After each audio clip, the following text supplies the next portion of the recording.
beserta segenap keluarganya. Semoga selalu dalam limpahan rahmat ridha Allah SWT. Dipanjangkan umurnya, disehatkan badannya, diberkahi ilmunya, diluaskan kemanfaatannya, dibahagiakan hatinya, semakin dicinta Allah SWT dan Rasulnya, jadi cahaya yang menyinari Papua dan sekitarnya. Semoga menjadi qurratu ain li sayyidil kaunain, dibahagiakan kehidupannya dunia dan akhirat. Amin ya rabbal alamin. Para syarifah, para panitia, para pimpinan-pimpinan pesantren, pimpinan-pimpinan majelis ta'lim, serta segenap aparatur negara beserta segenap jajarannya, ketua-ketua organisasi wanita, dan juga semua tokoh-tokoh masyarakat. Kita doakan semoga senantiasa dalam limpahan rahmat ridha Allah SWT. Para ustadzah, para guru-guru ngaji, kita doakan semoga senantiasa dalam kasih sayang Allah SWT, dalam lindungan dan bimbingan Allah SWT. Serta tentu saja semua yang hadir di majelis ini, baik ibu-ibu, kakak-kakak, adik-adik, anak-anak, yang semoga semuanya disayang Allah, dibahagiakan Allah, dalam lindungan Allah, disayang Rasulullah, disyafaati Rasulullah, dirindukan Rasulullah, dan semoga semuanya dikaruniai rumah paling nyaman untuk senantiasa pulang ke dalamnya insyaallah. Amin ya rabbal alamin. 3 tahun dari terakhir kali datang ke tempat ini, alhamdulillah masih ada sisa umur, masih ada sisa waktu, dan masih dikaruniai Allah kesehatan untuk kita dapat kembali berjumpa di tempat ini. Mudah-mudahan kita minta pada Allah masih dikaruniakan sisa waktu, sisa kesehatan untuk kita kembali lagi dapat berjumpa di tahun-tahun yang akan datang. Amin. Dalam keadaan yang lebih baik insya Allah, dalam hati yang lebih nyaman insya Allah, dalam suasana yang lebih menggembirakan insya Allah. Amin ya rabbal alamin. Saudariku sekalian yang saya muliakan, mencari rumah untuk pulang. Ini tema kita pada hari ini. Udah saya buka saya di situ. Jadi yang di belakang-belakang bisa lihat dengan lebih jelas.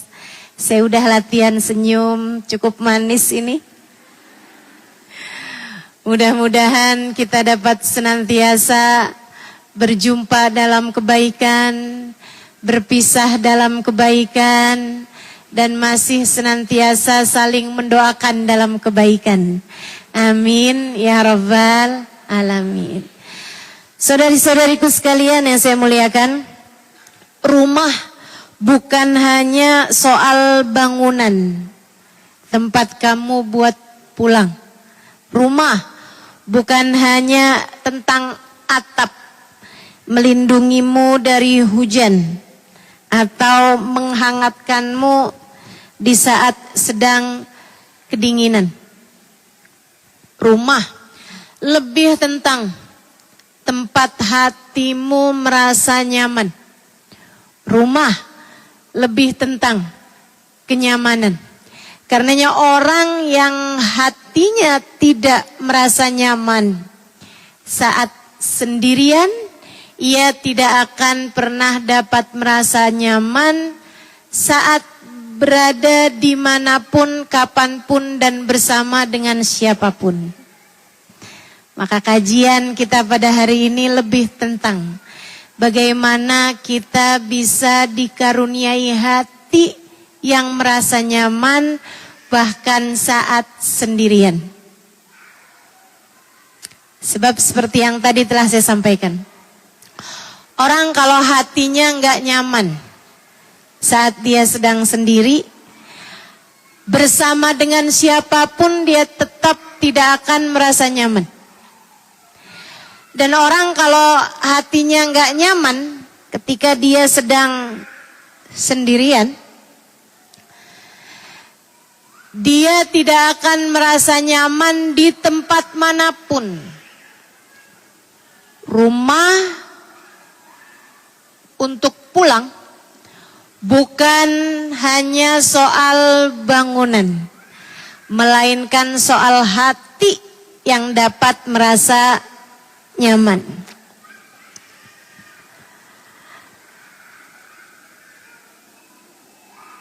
Adik-adik sekalian yang belum nikah, kadang kamu suka berpikir, saya harus segera berjumpa jodoh biar saya bisa nyaman, biar saya bisa damai, bisa tenang. Ini kalau saya belum nikah juga nih, saya kayaknya terus-terusan nggak nyaman nih. Saya harus segera nikah biar ada rumah tempat saya berpulang. Saya pulang ke tempat suami saya gitu. Dek, saya kasih tahu. Kalau kamu adalah seorang Jones, jomblo ngenes. Kalau kamu nikah, kamu hanya akan jadi istri yang ngenes. Sebab masalahnya bukan dengan siapa kamu menikah, bukan. Tapi bersama dengan siapapun sebenarnya yang kamu hadapi adalah diri kamu sendiri sebelum kamu menghadapi siapapun.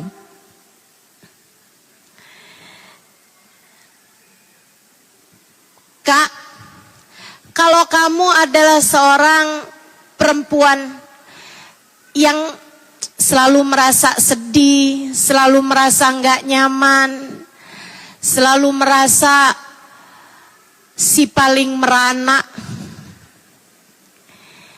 Saya adalah perempuan paling menderita se-Papua Tengah. Saya adalah perempuan yang paling merana se-Mimika. Kalau kamu merasa begitu, kemudian kamu menikah, dan sesudah menikah kamu belum ada anak, kamu akan merasa, wah hidup saya menderita nih, hidup saya merana selagi saya belum ada anak. Ini gara-gara gak ada anak nih, saya nih jadinya kayak susah aja gitu.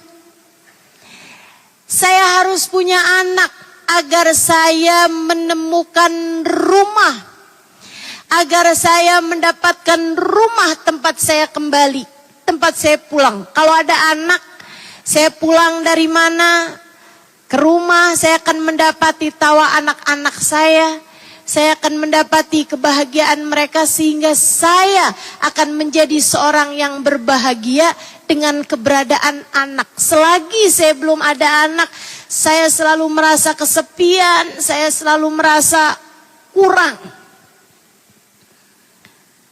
Kamu keliru. Kalau kamu adalah seorang perempuan yang tidak merasa bahagia saat kamu belum ada anak, kalau kamu punya anak, kamu juga hanya akan menjadi seorang ibu yang tidak bahagia. Bedanya hanya asalnya kamu perempuan yang tidak bahagia tanpa anak, sekarang kamu jadi perempuan yang tidak bahagia dengan anak. Karena rumah bukan tentang bangunan atau bahkan orang-orang yang ada di bangunan tersebut. Rumah adalah tentang hatimu.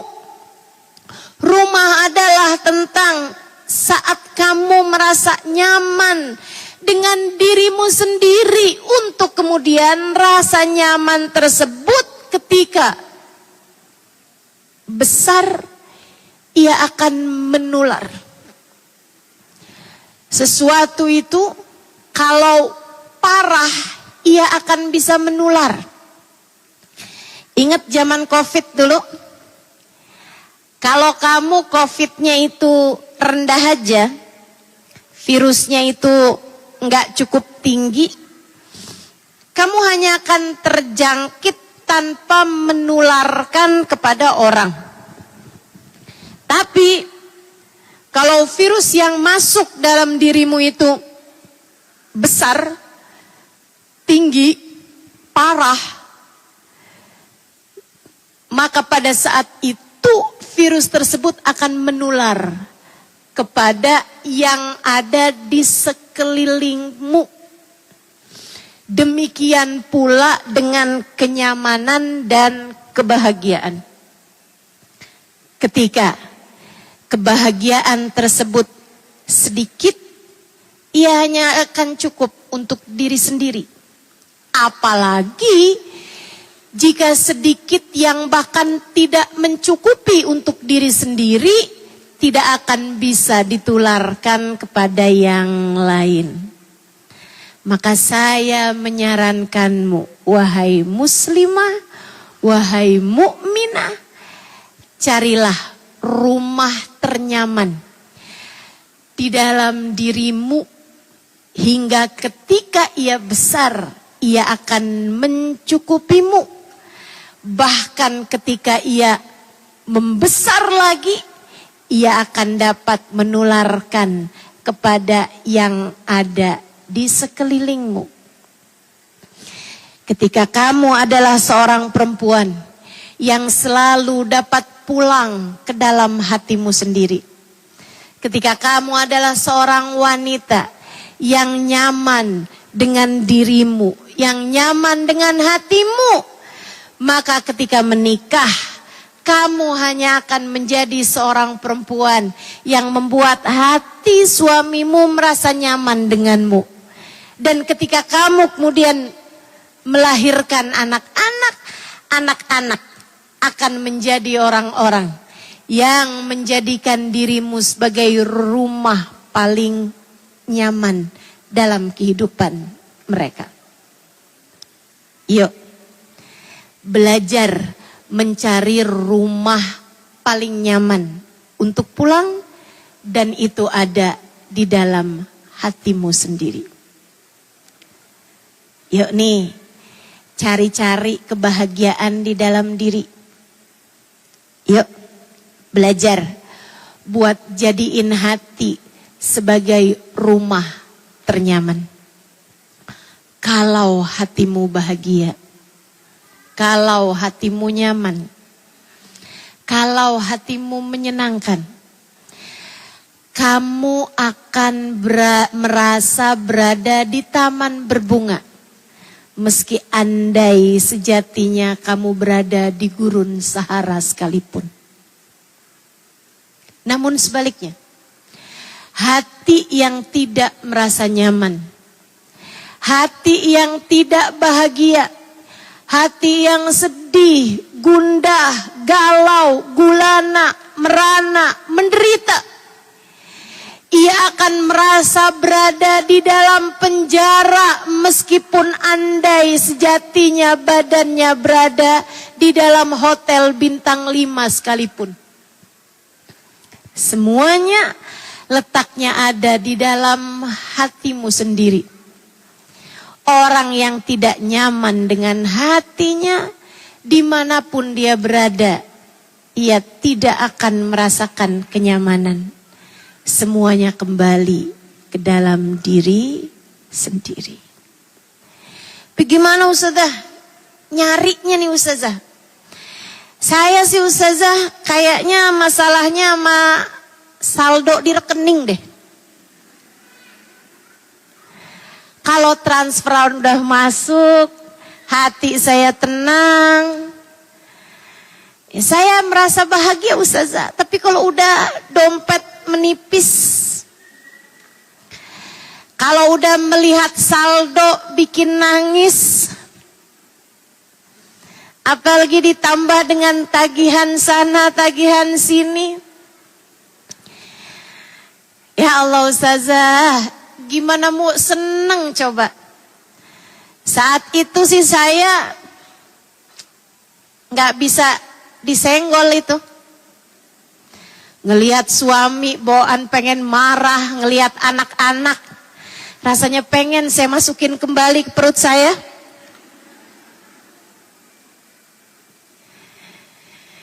Kayaknya masalahnya saldo rekening deh Ustazah. Enggak Bu, saya kasih tahu enggak. Enggak kok.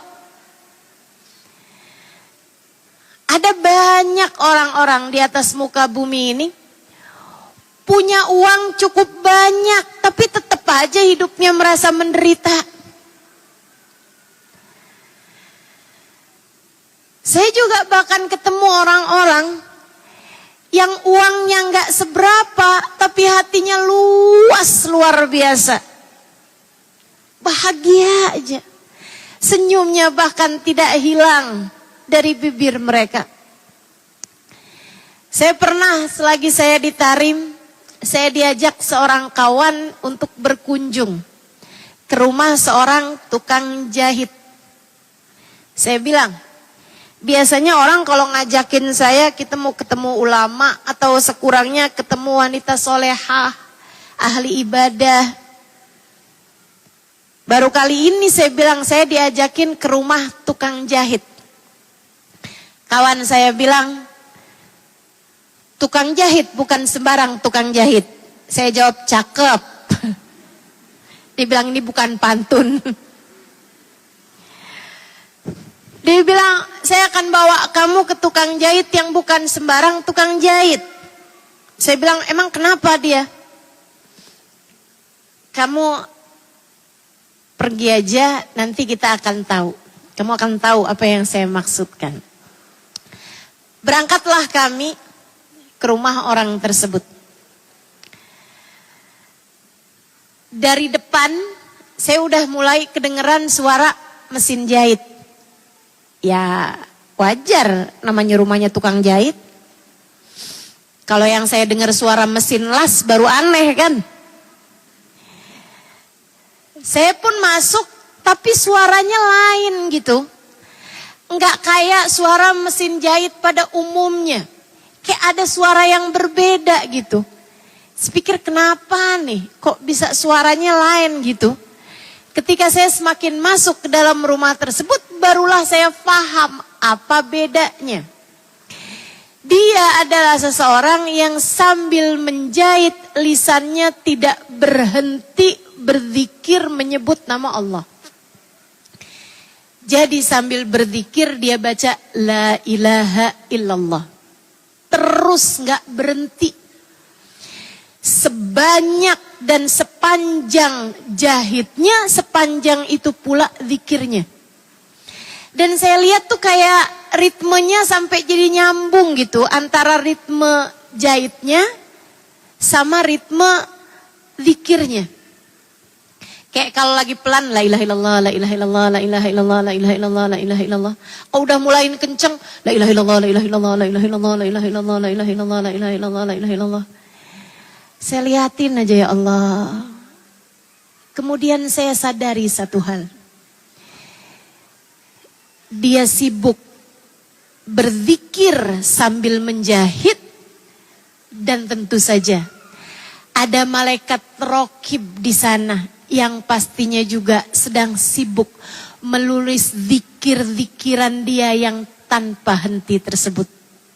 Serta pastinya ada malaikat-malaikat rahmat yang mengelilingi perempuan tersebut yang sibuk pula mendoakan perempuan ini sebab orang yang sedang berzikir menyebut nama Allah dia akan diiringi kemanapun dia berada dengan malaikat-malaikat rahmatnya Allah subhanahu wa ta'ala. Itu sebabnya menjadikan dia sambil menjahit, sambil berzikir dan mulutnya tidak berhenti sambil tersenyum. hati yang nyaman, jiwa yang tenang, ruh di dalam tubuh perempuan ini adalah rumah yang nyaman untuk pulang. Saya pun mendekati perempuan tersebut. Terus saya tanyain, apa kabarnya Hubabah? Panggilan untuk perempuan tua di sana atau perempuan yang dituakan. Terus perempuan tersebut menghentikan jahitnya, terus dijawab, alhamdulillah, bakhair. Dia lanjutkan lagi jahitnya, lanjutkan zikirnya. Saya tanya lagi, Hubabah punya anak? Dia berhenti, la ilaha illallah, la ilaha illallah. Apa nak? Hubabah punya anak? Punya. La ilaha illallah, la ilaha illallah, la ilaha illallah. Berapa Hubabah anaknya? 3. La ilaha illallah, la ilaha illallah. Terus saja subhanallah, subhanallah. Sampai habis selesai dia jahit, dia baru kemudian menemui kita sambil sediain air dan seterusnya. Saya tanya sama beliau, Hubabah berapa banyak zikirmu setiap hari? Dia bilang, saya gak pernah ngitung nak. Terus saya tanya, kenapa Hubabah memutuskan untuk tak henti berzikir sambil menjahit? Dan itu beliau hanya menjahit mukena saja, gak jahit yang lain, gak jahit baju, gak jahit kerudung, gak jahit apa-apa. Dia hanya jahit mukena aja. Dan itu pun jahit mukena itu hanya mau dibayar segitu aja. Kalau uang kita sekarang mungkin kayak 10.000 gitu. Nilai yang sangat kecil sekali. Dia bisa jadi dalam sehari hanya menyelesaikan 1 atau 2 buah mukena. Yang artinya dalam sehari dia hanya dapat uang kayak 20.000 aja gitu. Nilai yang sangat kecil sekali. Dan itu pun kalau ditambahin gak mau.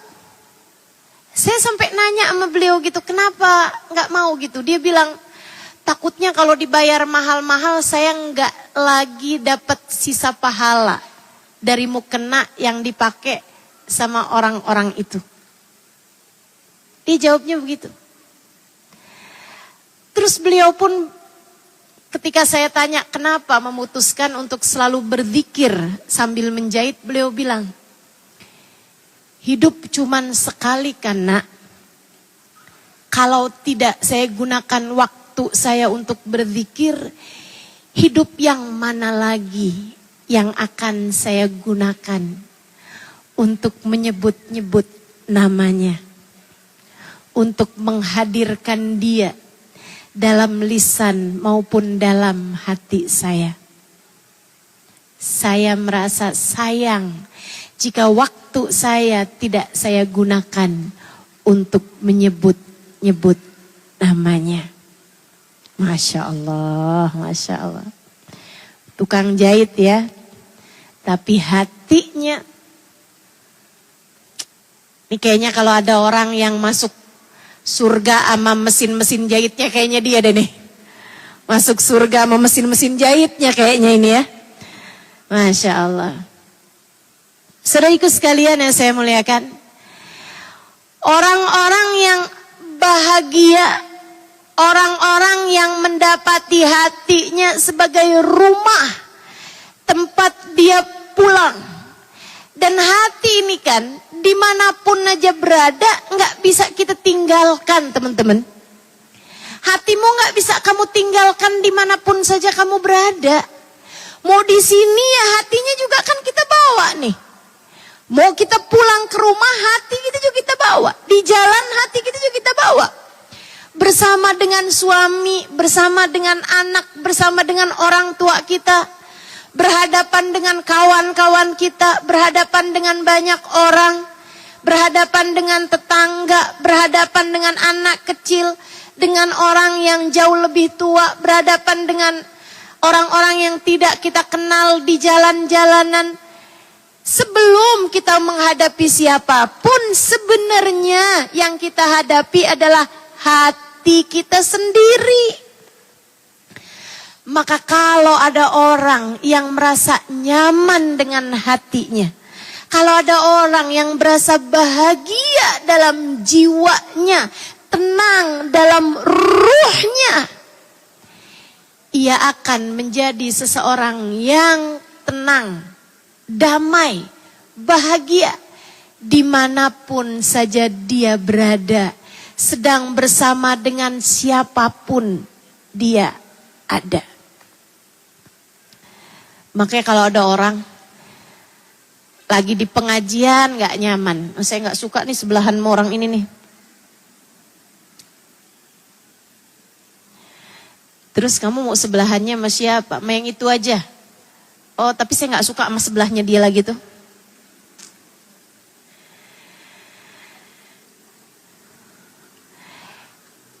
Kalau kamu udah merasa gak nyaman sama siapapun, akan sulit bagimu untuk bisa merasakan kenyamanan saat kamu sedang sendirian. Atau bahkan saat kamu sedang bersama dengan siapapun. Masalahnya adanya di hati kok teman-teman. Masalahnya adanya semuanya di hati. Yuk belajar sekarang. Gimana caranya Ustazah? Biar hati kita tuh selalu jadi rumah yang nyaman. Sekurangnya buat diri kita untuk kemudian bisa jadi rumah yang nyaman buat orang-orang yang ada di sekeliling kita. Ini kan panitia mikirin takut saya nggak nyaman. Udah dikasih kipas angin. Bawa aja nggak apa-apa. Padahal tenang aja. Saya belajar buat jadi orang yang selalu merasa nyaman dimanapun saya berada. Apalagi seperti sekarang. Saya berjumpa denganmu muslimah-muslimah di Mimika, Papua. Tentu saya akan merasa begitu bahagia. Saya merasa begitu bahagia bersama denganmu yang menjadi hamba-hamba Allah Subhanahu wa taala, bahkan saat tinggal di negara, di daerah yang muslimahnya bukan mayoritas. Kamu tetap merasa beriman kepadanya, artinya Allah telah memilihmu. Allah memilihmu menjadi hambanya. Dan kalau kamu terpilih menjadi hamba-hamba Allah, bahkan di kalangan yang minoritas, artinya Allah Subhanahu wa taala begitu mencintaimu. Bagaimana saya tidak bahagia berada di antara kalangan hamba-hamba yang dicintai Allah Subhanahu wa taala. Saudariku sekalian yang saya muliakan, yuk kita belajar buat hati kita jadi tempat yang nyaman untuk pulang. Gimana caranya nih Ustazah? Saya sih beriman, saya juga sholat, saya juga puasa, saya zikir. Tapi kayak hampa aja gitu. Hati saya kayak marah aja gitu. Hati saya kayak sedih aja gitu Ustazah. Saya gak tahu rumah nyaman untuk pulang itu adalah hati. Saya kalau di rumah kayak kepengen keluar aja terus. Gak nyaman sama rumah saya. Tapi saya kalau lagi keluar-keluar juga saya kepengen pulang aja gitu. Di rumah saya gak kerasan. Di luar saya juga gak betah. Jadi sebenarnya di mana rumah saya? Saudariku sekalian yang saya muliakan, yuk kita belajar nih sekarang. Gimana caranya bikin hati jadi rumah paling nyaman? Kamu kalau dibilang rumah yang nyaman, saya kalau ditanya rumah yang nyaman, itu terbayangnya harus ada dua hal gitu. Kalau saya masuk ke dalam satu ruangan, tapi terlalu banyak barang. Terlalu banyak barang. Saya pasti nggak nyaman. Apalagi kalau di dalam rumah saya atau di dalam kamar saya. Ada banyak yang enggak semestinya ada di rumah. Pasti nggak nyaman banget kan? Kamu masuk rumah tiba-tiba ada kambing.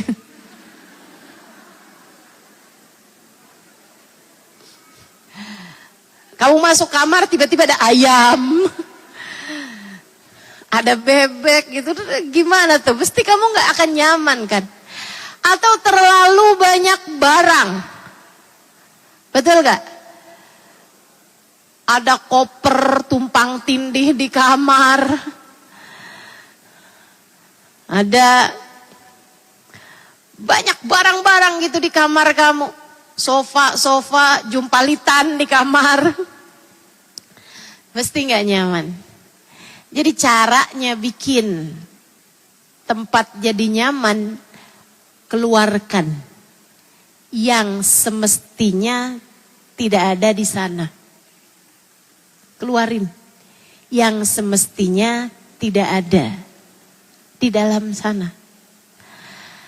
Apa Ustazah yang semestinya tidak ada di dalam hati kita?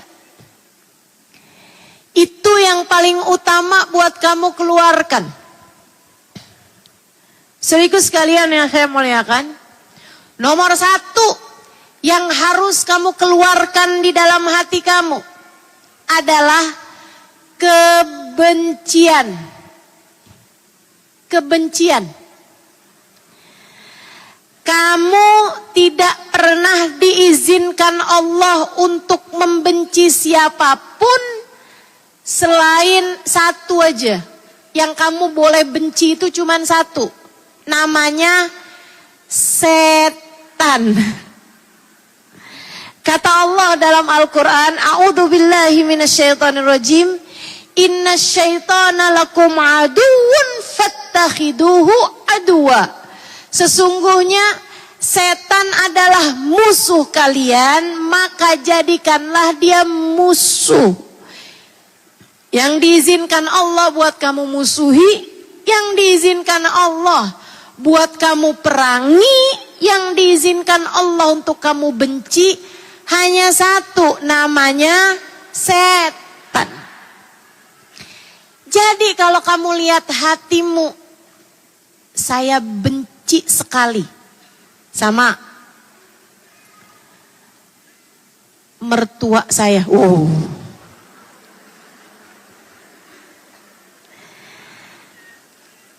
Saya benci sekali Ustazah. Sama siapa? Saudara saya. Dia merebut warisan saya. Oke. Ustazah, saya benci sama tetangga saya. Ustazah, orang itu. Siapa dia? Mantan suami saya. Oke.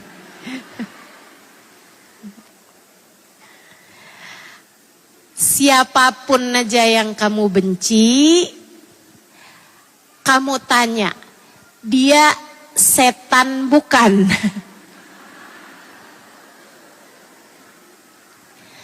Kalau dia bukan setan, kamu tidak pernah diizinkan Allah untuk membenci dia. Maka keluarkan dari dalam hatimu rasa itu. Selagi hatimu penuh dengan kebencian, maka akan sulit bagimu untuk menjadikan hatimu sebagai rumah tempatmu buat pulang. Teman-teman, gak akan pernah nyaman perasaan seseorang yang hatinya dipenuhi dengan kebencian.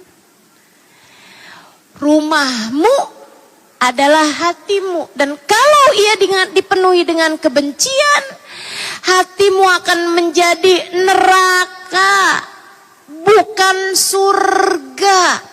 Kamu akan merasa tersiksa dimanapun saja kamu berada.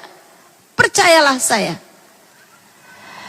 Maka jangan pernah biarkan kamu tersiksa dengan rasa benci yang ada di dalam hatimu sendiri. Keluarin teman-teman, keluarin. Ustazah, dia sih emang bukan setan, tapi kelakuannya.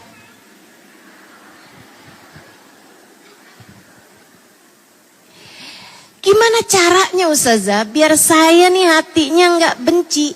Saya kasih tahu teman-teman.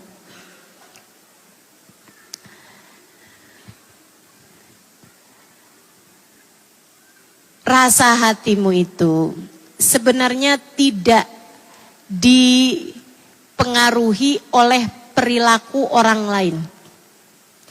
Ia dipengaruhi terhadap reaksimu terhadap perilaku orang lain. Nabi dibenci pernah apa enggak? Pernah. Nabi dikata-katain orang pernah apa enggak? Pernah. Bahkan bukan cuman dikata-katain orang, difitnah. Dibilang gila, dibilang tukang sihir. Tapi Nabi Muhammad hatinya selalu jadi rumah paling nyaman untuk beliau pulang. Bahkan bukan hanya untuk beliau pulang, tapi untuk berpulangnya umat beliau. Kenapa begitu? Sebab beliaunya sendiri menjadikan perilaku orang lain sesuatu yang di luar diri beliau. Kalau saya tanya, apakah Nabi pernah membenci orang? Enggak. Apakah Nabi Muhammad pernah ngata-ngatain orang? Enggak. Apakah Nabi Muhammad pernah fitnah orang? Tidak. Maka masalahnya bukan pada bagaimana perilaku orang kepadamu. Masalahnya ada pada reaksimu terhadap perilaku orang lain. Dan itu bergantung dari bagaimana hatimu. Bagaimana hatimu. Kamu susah teman-teman. Kalau mau menyumpal mulut orang lain untuk berkata yang buruk tentangmu. Gak bisa kamu. Kamu gak bisa punya kunci buat nutup-nutupin mulut orang lain biar gak ngomong yang gak benar tentangmu. Tidak menyakiti kata-katanya kepadamu. Gak bisa. Tapi yang bisa kamu lakukan adalah untuk menutup telingamu dan tidak peduli terhadap ucapan orang lain. Itu yang bisa kamu lakukan. Katanya Imam Al-Haddad dalam kitabnya, kun harisan ala qalbik. Jadilah satpam yang berdiri di pintu hatimu. Jangan biarkan omongan yang buruk atau perilaku yang buruk kamu masukkan ke dalam hatimu itu. Masukkan yang baik-baik aja ke dalam hatimu. Kalau ada orang ngomong yang gak baik padamu, lupakan. Lupakan. Gak usah dimasukin ke dalam hati. Dia aja ngomongnya gak pakai hati. Ngapain kamu repot-repot mau masukin ke dalam hati, betul? Kalau ada orang ngomongnya gak pakai hati, ngapain kamu masukin ke dalam hati? Kalau ada orang perbuatannya menyakiti hatimu, kenapa kamu harus repot-repot masukin ke dalam hati? Nih sekarang saya bicara dari hati saya. Maka dengarkan dan masukkan ke dalam hatimu. Sayangi hatimu, Dek. Jangan masukkan ucapan gak enak ke dalam hatimu. Bahkan jika itu diucapkan oleh orang yang seharusnya menyayangimu sekalipun. Kamu anak, tapi bapakmu, ibumu ngomong yang gak enak padamu. Demi untuk kenyamanan hatimu, saya minta kamu untuk jangan masukkan ke dalam hatimu. Dek, kalau ada ibumu ngomong yang nyakitin hati, jangan masukin dalam hati. Mamah nyesel melahirkan kamu. Mamah nyesel punya anak kayak kamu. Jangan masukin dalam hati. Jangan masukkan dalam hati. Kenapa? Dia tidak bicara dari hatinya. Saya kasih tahu. Mamah kamu sangat menyayangimu. Bohong kalau dia bilang dia gak sayang sama kamu, bohong. Jangan percaya. Dia sangat menyayangimu. Saat dia melahirkanmu dengan separuh nyawanya, dia mendekapmu untuk pertama kalinya. Air matanya berjatuhan saat memandang wajahmu, karena ia sangat menyayangimu. 9 bulan kamu berada dalam satu tubuh dengannya. Kamu bernafas dengan hembusan yang sama dengannya. Dia jaga kamu 9 bulan di dalam rahimnya, hingga melahirkanmu dengan merenggang nyawa, dengan rasa sakit yang tak terkira. Dia sayang sama kamu. Dia bohong kalau bilang bahwa dia tidak menyayangimu. Dia hanya sedang terkalahkan dengan emosi sesaat dari dalam dirinya. Maka jangan pernah percaya ucapan yang tidak keluar dari hati, hanya keluar saat emosi. Jangan percaya. Termasuk para istri, kalau ada suamimu lagi ngomong hal yang gak enak, jangan dengerin. Jangan dengerin. Ada dulu seorang perempuan, kayak bahagia aja gitu. Seorang istri bahagia aja. Jadi teladan. Jadi istri teladan yang disayangi sama suaminya, disayangi sama anak-anaknya. Satu waktu cucu-cucunya, anaknya lagi kumpul nih sama nenek mereka ini, mereka nanya gitu. Cucu-cucunya udah pada besar-besar. Dia bilang, "Nek, kayaknya nenek kayak nggak pernah berantem ya sama kakek. Kayaknya nenek kayak seneng aja gitu terus hidupnya gitu. Kayak kakek sayang banget sama nenek, nenek juga sayang banget sama kakek gitu. Kayak kalian setiap kali ketemu saling tersenyum gitu kan. Emang nenek gak pernah ini ya, gak pernah berantem? Dulu sih pernah, awal-awal nikah gitu. Gimana tuh Nek caranya?" Nenek itu pun bilang, "Saya kadang melakukan sesuatu hal, atau suami saya lagi kesel sama sesuatu, akhirnya kebawa sampai rumah, dia marah-marah. Sedikit kesalahan yang saya perbuat, dia besar-besarkan, dia marah-marah. Terus gimana tuh Nek? Kalau suami saya lagi marah-marah, saya dengerin gitu. Tapi dalam hati saya bilang, saya nggak percaya." Suami saya bilang, "Kamu memang dasar perempuan yang nggak bener." Saya bilang, "Enggak, saya nggak percaya. Kamu ini, saya nggak suka sama kamu." "Hah? Saya nggak percaya."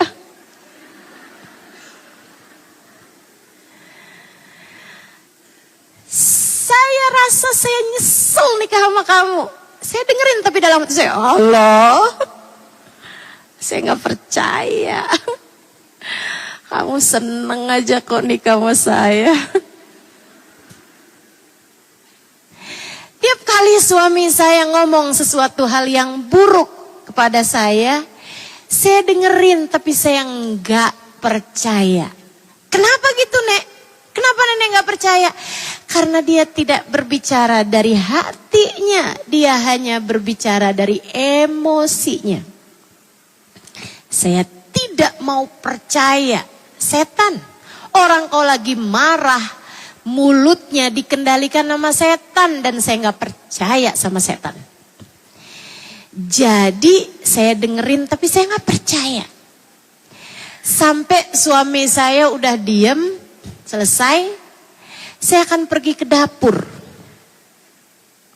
Najemin pisau? Enggak. Saya akan bikinkan buat dia kopi kesukaannya atau teh kesukaannya.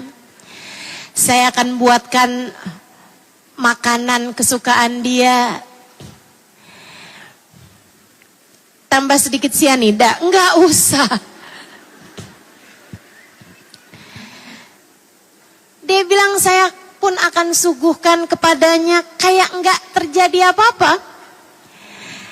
Saya pikir dia pasti habis marah-marah gitu kan, capek. Jadi ya saya suguhin makanan, minuman biar dia hilang capeknya. Saya cerita-cerita sama dia kayak gak ada apa-apa. Saya akan bilang sama dia, tetangga yang kemarin tuh kambingnya udah lahiran. Siang tetangga belakang rumah itu, anaknya kemarin menang waktu lomba sepak bola. Cerita-cerita ringan yang terjadi di sekeliling kami. Nanti dia akan minum, dia akan makan, emosinya terkendali. Kalau udah kayak begitu dia akan bilang sama saya. Dia bilang, maaf ya, tadi saya marah-marah, maafin saya ya. Saat itu saya akan percaya. Sebab saya tahu dia bicara dari dalam hatinya. Dia tidak dalam kondisi dipengaruhi sama setan ataupun sama emosi. Saat itulah saya akan percaya sama dia. Saya tuh nyesel tadi ngomong kayak begitu, padahal itu nggak begitu aslinya. Oh iya, saya tahu. Maafin saya ya. Nggak apa-apa, udah saya maafin kok. Gimana, enak pisang gorengnya? Begitu. Itu teman-teman. Jadi kamu kalau kepengen punya hati yang bisa selalu jadi rumah tempat kamu kembali, jangan pernah biarkan omongan-omongan buruk kamu masukkan ke dalam hatimu. Jangan biarkan perlakuan-perlakuan buruk orang lain kamu masukkan ke dalam hatimu. Jadilah satpam yang mengusir setiap hal-hal buruk dari dalam hati. Tiap kali kamu rasa kebencian, unek-unek, hal-hal nggak baik dalam hati, sampaikan, mohon maaf, hati saya adalah tempat paling berharga yang saya punya. Tak akan saya biarkan barang-barang tidak berharga masuk ke dalam hati saya. Keluarkan, usir dari dalam hati semua bentuk kebencian terhadap siapapun. Itu kalau kamu kepengen hatimu jadi rumah yang paling indah. Sekarang lihatlah hatimu masing-masing. Coba diingat-ingat. Siapa orang yang hati kamu tuh masih punya kebencian sama dia, terutamanya yang belum kamu maafkan. Kalau kamu sayang sama hatimu, kalau kamu sayang sama hidupmu, belajarlah buat mengeluarkan itu dari dalam hati sambil mengatakan, saya sudah memaafkan dia. Maafin teman-teman saudara sekalian. Ustadzah berat banget ustadzah buat maafin. Ustadzah mah ngomong gampang. Tapi yang punya hati ini ustadzah gak gampang ustadzah. Ustadzah mungkin gak pernah disakiti sama orang kayak begitu. Bu, namanya orang hidup pasti aja ada yang nyakitin, pasti aja. Tapi ini semua tentang hatimu sendiri. Ini semua tentang kenyamanan dirimu sendiri. Kalau kamu mau membiarkan kebencian di dalam hatimu, percayalah saya, punya apapun kamu, sebesar apapun rumahmu, punya berapa banyak anak, punya suami yang sayang sekalipun kepadamu, kamu tetap tidak akan pernah merasa memiliki rumah untuk kamu merasa nyaman. Sebab hatimu bukanlah rumah yang kamu merasa nyaman di dalamnya. Gak gitu. Gimana caranya biar gampang maafin orang, Ustazah? Ingat semua hambanya Allah. Itu paling ngaruh buat saya. Paling ngaruh buat saya. Ingat semua hambanya Allah. Memang ada orang-orang yang teruji kesabarannya, Bu. Ada orang-orang mulia yang memiliki kesabaran. Tapi banyak di atas muka bumi ini orang-orang yang justru menguji kesabaran kita. Tapi itu juga adalah karena Allah menginginkan kita untuk belajar sabar menghadapi mereka. Maka menghadapi siapapun ingat, ini adalah ujian dari Allah. Ujian dari Allah. Maka ketika kamu sedang menghadapi kebencian dari siapapun, ingetin lagi, ujian dari Allah. Saya harus menang menghadapi ujian ini.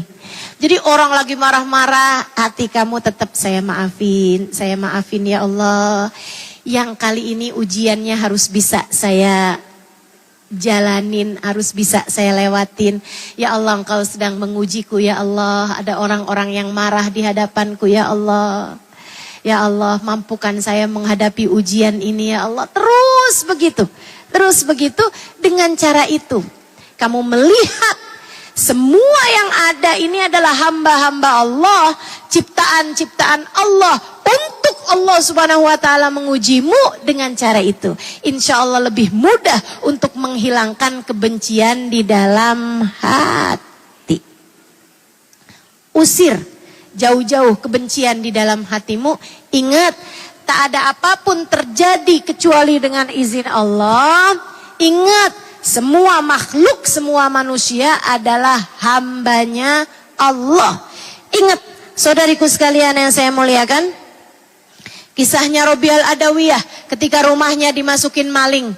Robiah ngelihatnya ada hamba Allah, Allah masukkan ke dalam rumah saya. Malingnya udah kelilingan rumah Robiah, nggak dapat harta apa-apa. Robiah ngelihat dia kesian. Kenapa gitu? Hamba Allah. Robiah lihatnya sebagai hamba Allah. Robiah Al-Adawiyah. Jadi Robiah pun panggil dia. Pak, kemarilah Pak. Datang tuh malingnya. Robiah tanyain. Bapak masuk ke rumah saya karena ngarepin di rumah saya ada harta dunia Pak. Iya betul. Bapak kecewa ya Pak. Karena di rumah saya ternyata nggak ada apa-apa ya Pak. Iya kata Robiah, kata maling itu. Rumah kamu ternyata lebih miskin dari rumah saya. Kata Robiah, ya Allah Pak, saya sedih rasanya kalau ada orang ke rumah saya dan keluar dalam keadaan kecewa. Kalau saya tidak bisa memberikan padamu sesuatu dari harta dunia, apakah Bapak mengizinkan saya untuk bisa memberikan Bapak sesuatu dari harta akhirat Allah Ta'ala? Gimana caranya? Kata si bapak itu. Pak, saya punya sisa sedikit air, pergilah berwudu. Dan sholatlah di sini 2 rakaat, saya akan berdoa untukmu. Subhanallah tuh maling nurut aja. Malingnya wudu, sholat di situ 2 rakaat di tempat sholatnya Robiah Al-Adawiyah. Yang hatinya penuh rahmat, yang hatinya dituruni kasih sayang dari Allah SWT. Kebayang kayak apa nih berkah yang didapat laki-laki tersebut.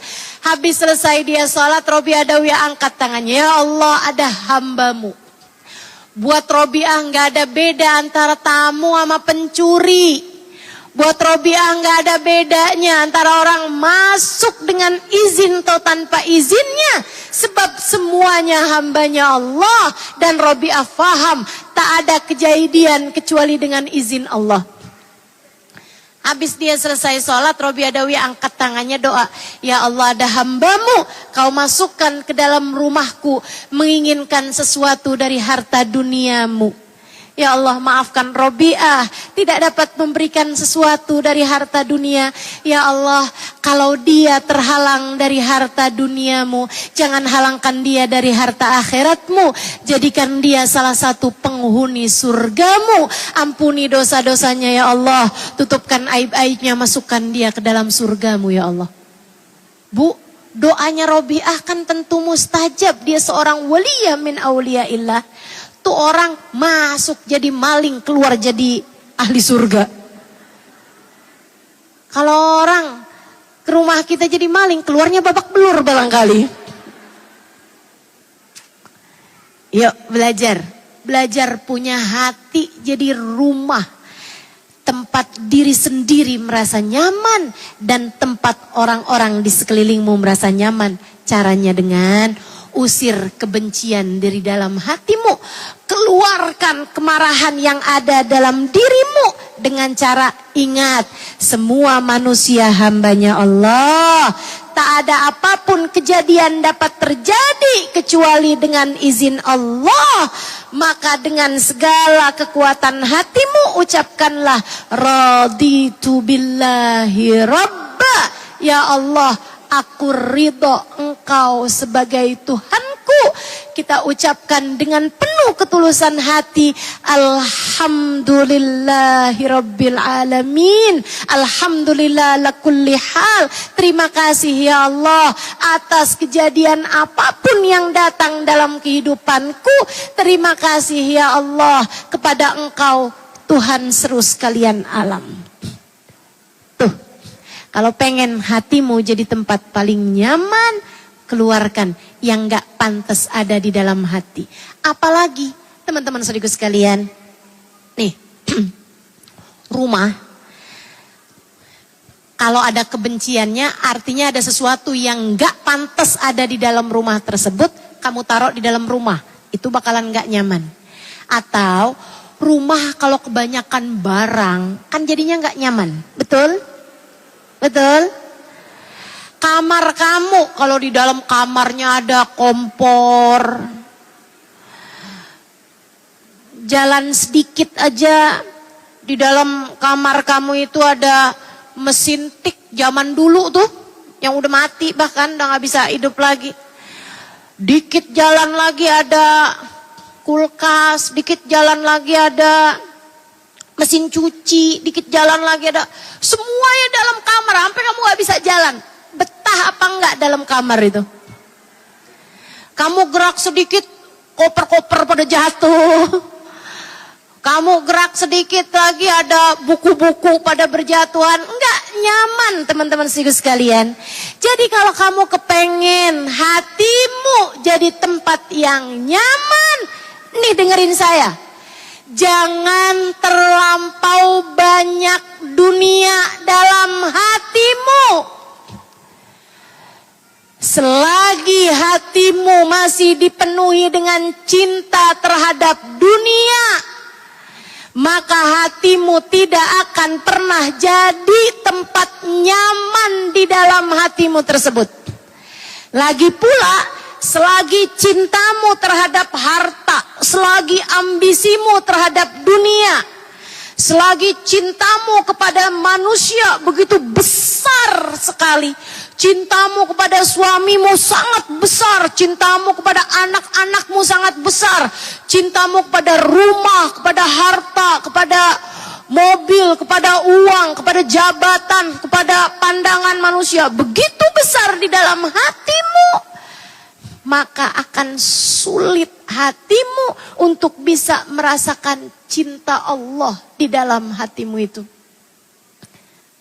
Kak, Bu, Dek, Nak, uangnya cukup di tangan aja, jangan pakai kamu masukkan dalam hatimu.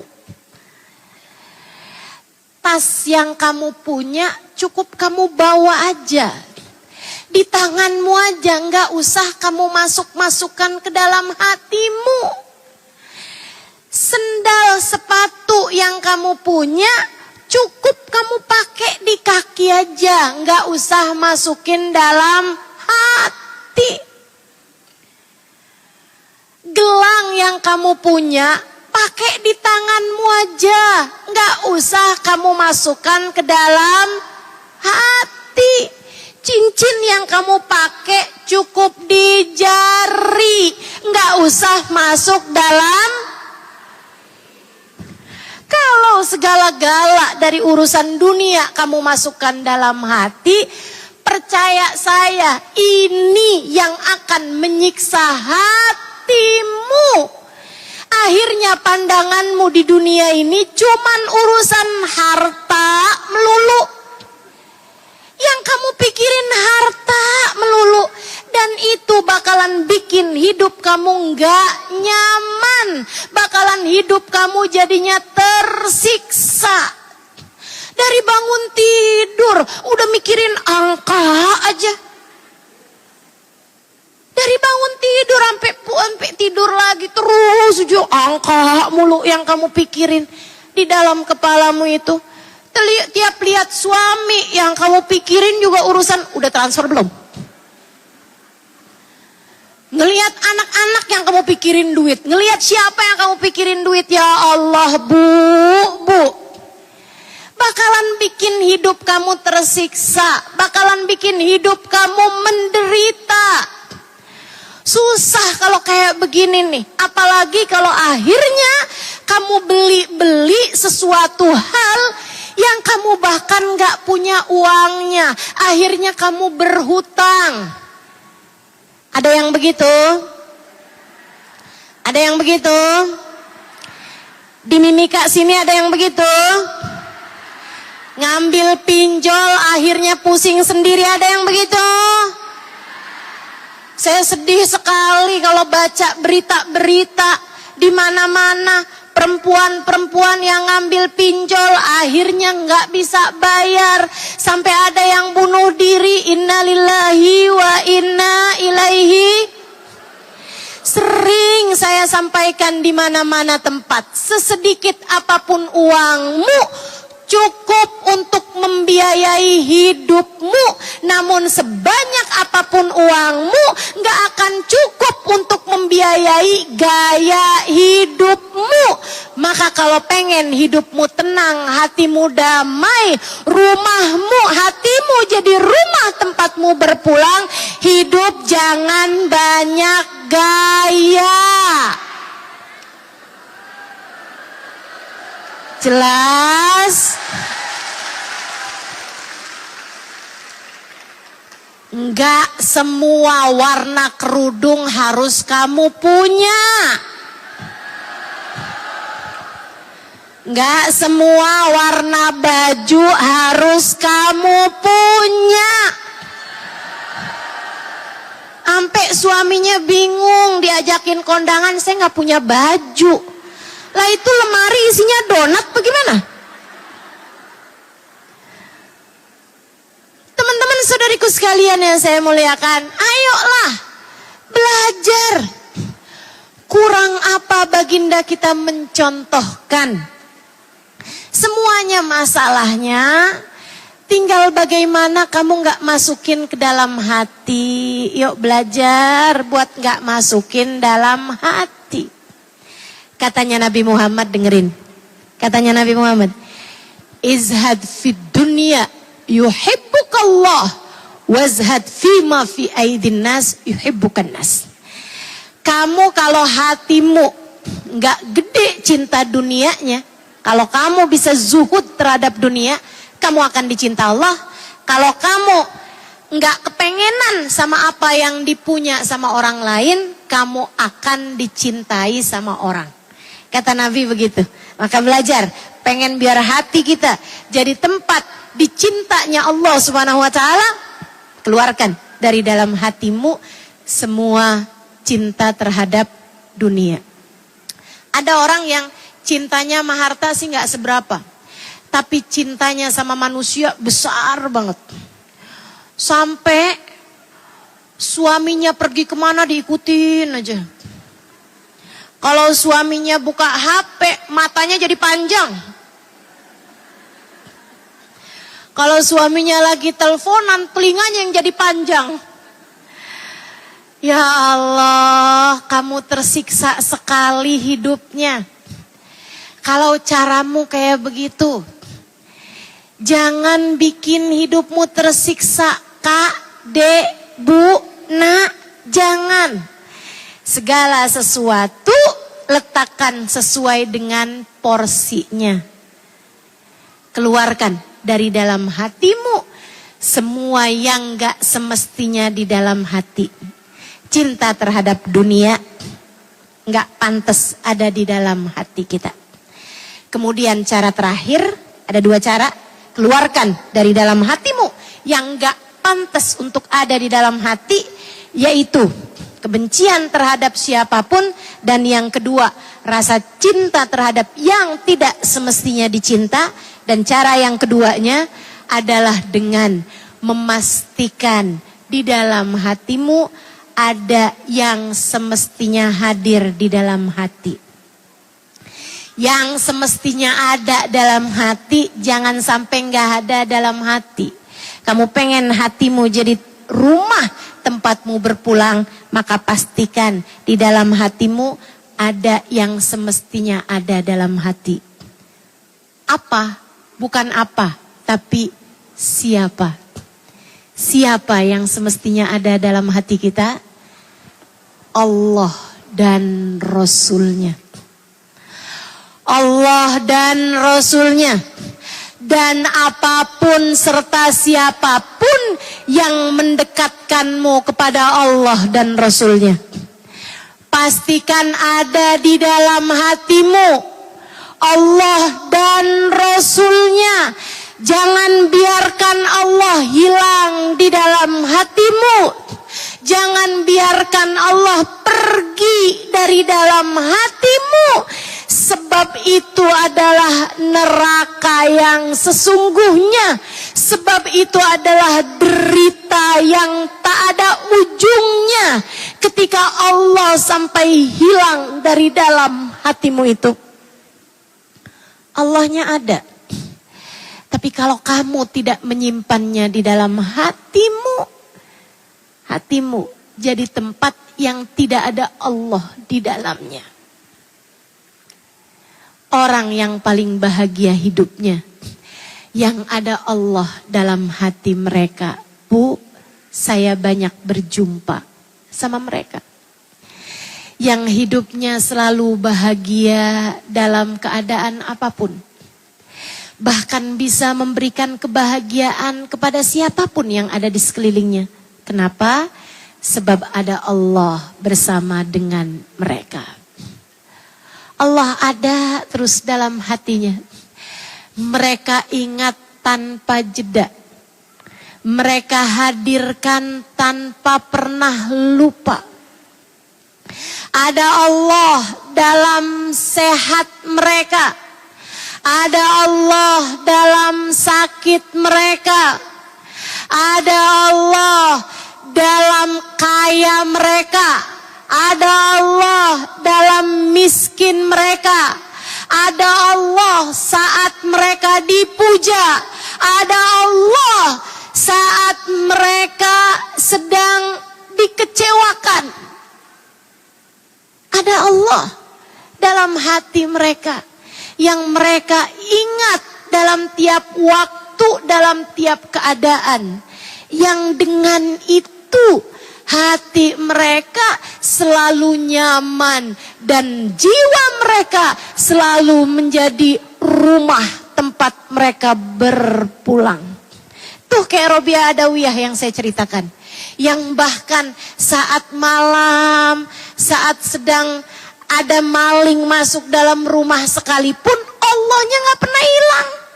Allahnya selalu ada dalam hatinya. Sehingga akhirnya Nggak pernah ada keadaan apapun yang mereka lupa. Saudariku sekalian yang saya muliakan, saya 2 tahun lalu sakit. Waktu saya sakit itu ada bantalan tulang di belakang, di punggung saya ini yang pecah. Teman-teman saya sekalian, sakitnya luar biasa. Saya belajar tentang betapa ternyata Allah Subhanahu wa taala punya rasa-rasa sakit yang beragam. Karena ternyata bantalan tulang saya itu ketika pecah, dia ngegelibet ke saluran saraf. Sehingga akhirnya saraf-sarafnya itu keiket-iket sama si bantalan tulang saya yang udah jadi kayak kapas-kapas itu, teman-teman. Rasa sakitnya luar biasa. Banyak di antara jenis sakit itu yang bahkan enggak ada namanya gitu. Ada kalanya di saat saya sakit itu, saya enggak bisa tidur. Jangankan berjam-jam. Kayak 10 menit, 15 menit enggak bisa tidur. Sama sekali. Karena rasa sakit yang memang sudah tak terperi. Di samping saya ada suami saya. Suami saya suka bilang kalau dia itu sayang sama saya. Saya nggak tahu dia bener apa enggak. Tapi sebagai istri yang berusaha untuk bahagia, saya percaya sama dia gitu. Saudara sekalian, di saat saya sakit, suami saya nggak bisa apa-apa. Dia ada di samping saya, berada di jarak 5 cm dari saya. Tapi dia tidur dengan nyenyaknya. Di saat saya bahkan gak bisa tidur barang 5 menit pun di sampingnya. Saudaraku sekalian, di saat saya sakit itu, saya punya uang di rekening saya. Tapi uang saya itu, ya kalau masalah banyak atau sedikit itu relatif ya. Tapi uang saya itu enggak bisa ngurangin sedikit pun dari rasa sakit yang saya alami. Uang saya enggak bisa saya pakai buat beli tidur. Saya enggak bisa dengan uang saya mau beli tidur, enggak bisa, teman-teman. Dari situ saya tahu ternyata rasa hati dengan uang itu nggak ada kaitannya. Ternyata rasa dengan uang itu nggak ada kaitannya. Rasa sakit yang saya alami nggak ada kaitannya sama uang yang saya punya. Dia nggak bisa mengurangi sedikit pun dari rasa sakit yang saya rasakan. Dan gak bisa beli tidur. Uangmu bisa kamu pakai buat beli tempat tidur. Tapi gak bisa kamu pakai buat beli tidur. Suami saya katanya sayang. Tapi gak bisa untuk bisa mengurangi rasa sakit saya. Dia gak bisa. Dia gak berdaya, teman-teman. Dia sama emak saya. Sama-sama hamba. Saat itulah saya mengerti, ada yang lebih dekat dengan saya daripada uang saya dengan saya, daripada harta saya dengan saya. Ada yang lebih dekat dari saya daripada suami saya dengan saya. Bahkan saya sayang sama diri saya, tapi diri saya tidak bisa berbuat apapun terhadap saya. Saat itu saya menyadari ada yang lebih dekat dengan saya daripada diri saya sendiri. Saat itu saya menyadari kebenaran firman Allah. A'udzubillahi minasyaitonirrajim. Wa nahnu aqrabu ilaihi min hablil warid. Dan aku Allah lebih dekat dengan hambaku daripada dirinya dengan detak nadinya sendiri. Saudariku sekalian yang saya muliakan, kita lebih dekat dengan Allah Subhanahu wa taala daripada kita dengan detak nadi kita sendiri. Saudariku sekalian yang saya muliakan, maka Allah, Tuhanmu, lebih dekat denganmu daripada kamu sama detak nadimu sendiri, daripada kamu dengan hembusan nafasmu sendiri, daripada kamu dengan bayanganmu sendiri. Maka jangan biarkan Allah pergi darimu. Ia bisa sangat dekat denganmu, tapi bisa juga menjadi jauh darimu kalau kamu menjauhi dia. Karenanya, teruslah biarkan Allah dalam hatimu. Saat saya sakit itu, saya jadi faham betapa dekatnya Allah dengan saya. Betapa dekatnya Allah dengan rasa sakit saya.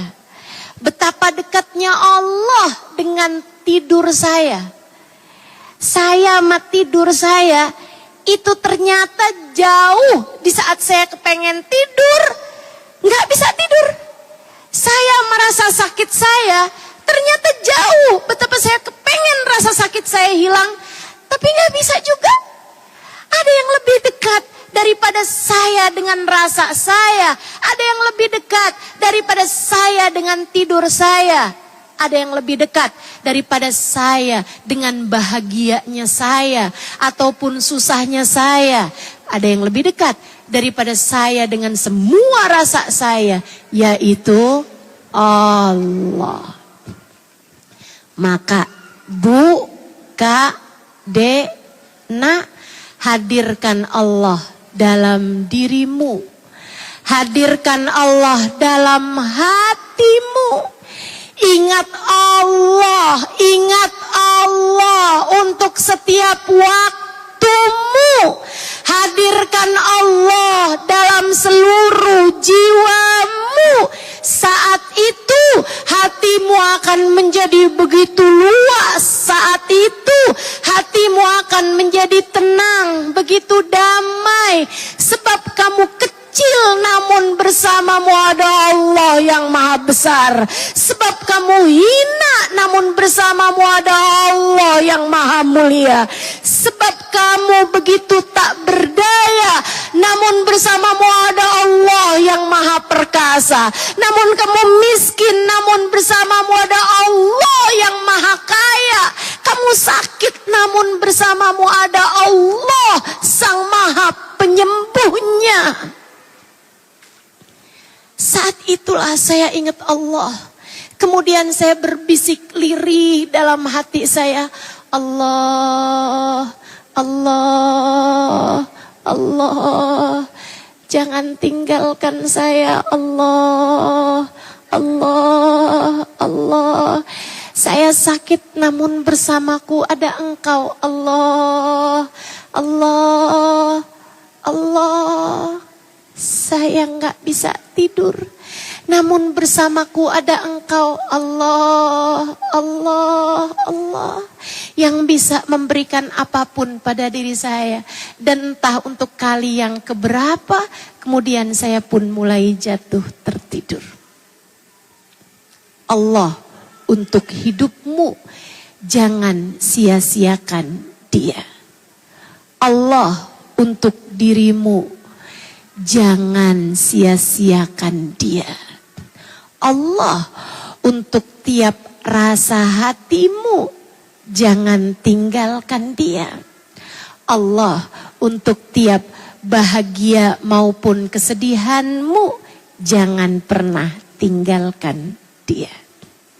Hadirkan Allah dalam hatimu, maka kamu akan merasakan kebahagiaan tak terkira.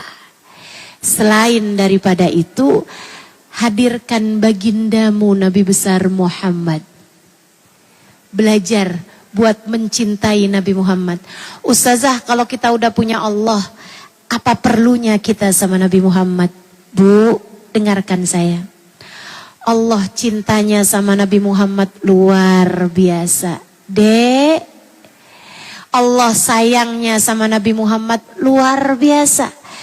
Dan Nabi Muhammad sayangnya kepadamu luar biasa. Kadang-kadang saya ngerasa saya nggak cukup pantas untuk menengadahkan tangan di hadapan Allah dan meminta.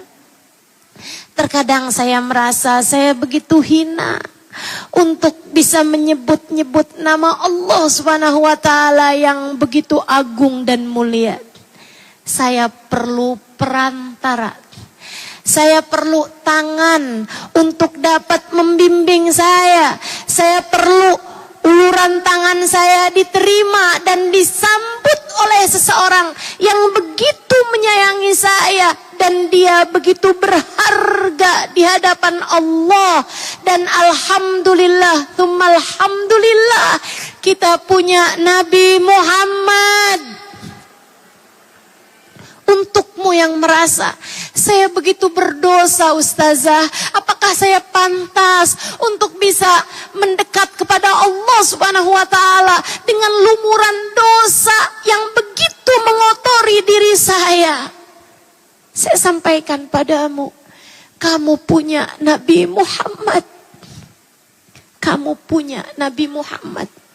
Mendekatlah kepadanya, bersolawatlah kepadanya. Saat itu maka uluran tangan Nabi Muhammad akan membawamu menuju Allah. Hadirkan Nabi Muhammad dalam hati. Cintai Nabi Muhammad sebisamu mencintai seseorang. Maka pada saat itulah kamu menjadi seseorang yang layak dicinta oleh Allah. Saat itulah hatimu menjadi tempat yang pantas diterima oleh Allah. Alhamdulillah. Jika kamu hadirkan Allah dan Rasulnya dalam hatimu, dan semua hal yang mendekatkanmu kepada Allah dan Rasulnya, ibadahmu jangan kamu tinggal, sholatmu jangan kamu tinggal, dosa-dosa berusaha untuk kamu tinggalkan. Kemudian kamu menyayangi guru-gurumu, kamu berjalan di belakang guru-gurumu, sebab mereka membuatmu mengenal Nabi Muhammad, sebab mereka membuatmu mengenal Allah Subhanahu wa taala. Di jalan inilah kamu berada, maka pada saat itu kamu akan mendapati ada cahaya untuk hatimu. Ada keindahan untuk jiwamu. Hatimu saat itu akan menjadi rumah yang nyaman untukmu selalu berpulang.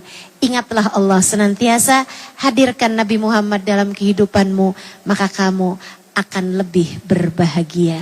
Rabbana zalamna anfusana wa illam taghfir lana wa tarhamna lanakunanna minal khasirin. Rabbana atina fid dunya hasanah wa fil akhirati hasanah wa qina adzabannar bi fadli subhana rabbika rabbil izzati amma yasifun wa salamun alal mursalin walhamdulillahi rabbil alamin. Kita akan baca suratul Fatihah. Kita minta pada Allah Subhanahu wa taala semoga Allah memandang kita dengan pandangan kasih sayangnya.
Allah, meskipun masih seringkali dilanda emosi, suka marah-marah, hati hatinya belum bersih, hidupnya masih dipengaruhi dengan cinta terhadap dunia dan ambisi terhadap harta.